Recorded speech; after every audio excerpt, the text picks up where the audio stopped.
The recent deportation of German and American observers Dr. Brinkel Stefanie, a German passport holder, and Ms. Catherine Janel Almquist, a U.S. passport holder, by the Tanzania Immigration Service Department highlights the government's stringent stance against perceived foreign interference in its domestic affairs. This action underscores a growing sentiment within Tanzania that foreign involvement is often cloaked as a humanitarian effort, while in reality it serves to undermine sovereignty and national integrity. Tanzania's government has been facing significant scrutiny from international observers, particularly following the ongoing treason trial of opposition leader Tundu Lissu. Deported individuals were reportedly attempting to intervene in this high-profile case, which has been a flashpoint for tensions between the Tanzanian administration and the opposition factions. The government's decisive action in expelling these observers is a clear assertion that it will not tolerate what it deems interference in its judicial processes. This deportation is emblematic of a broader narrative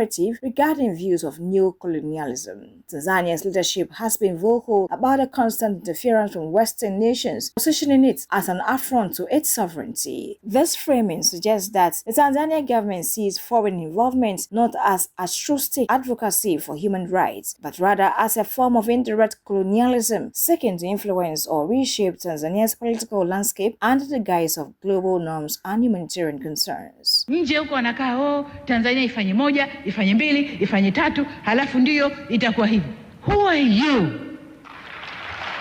The question arises, does this deportation serve as a wake-up call for Western allies to reconsider their approach to Tanzania? For years, Western nations have engaged in dual strategy of promoting human rights while simultaneously pursuing economic and strategic interests in the region. Tanzania's strong reaction may signal to these nations that their methods need re-evaluation. If perceived as intrusive, such interventions could backfire, leading not only to diplomatic rifts but also to a broader rejection of Western narratives in Africa. The fallout from these deportations could strain diplomatic ties with Germany and the US. Historically, these countries have been significant partners in various development initiatives and diplomatic dialogues with Tanzania. However, continued episodes of diplomatic tension could lead to a cooling of relations. Current and future aid projects could be jeopardized if Tanzania perceives that its autonomy is being undermined. Aid conditionality, often tied to human rights improvement, could be challenged by the Tanzania government, leading to a standoff. Should Tanzania continue down this path, it will risk isolating itself from beneficial partnerships. Western nations could see this as a warning sign to reevaluate their connections not just with Tanzania, but with similar countries in the region, demonstrating rising nationalist sentiments against foreign interference. In light of these tensions, Tanzania may turn towards non-Western countries like China or Russia for support, effectively diversifying its diplomatic and economic ties while distancing itself from traditional Western allies. The deportation of foreign observers serves as a stark reminder of Tanzania's commitment to defending its sovereignty against perceived neo-colonial influences. It signals a growing resolve among Tanzanian leaders to align with nationalist sentiments, creating a complex landscape for Western diplomacy. This situation re-evolution of foreign relations, it may prompt Western nations to reconsider their strategies when engaging with Tanzania, balancing their human rights advocacy with a respect for national sovereignty. As Tanzania asserts its stance, the international community must grapple with the consequences of its actions on diplomatic relations and influence in the region.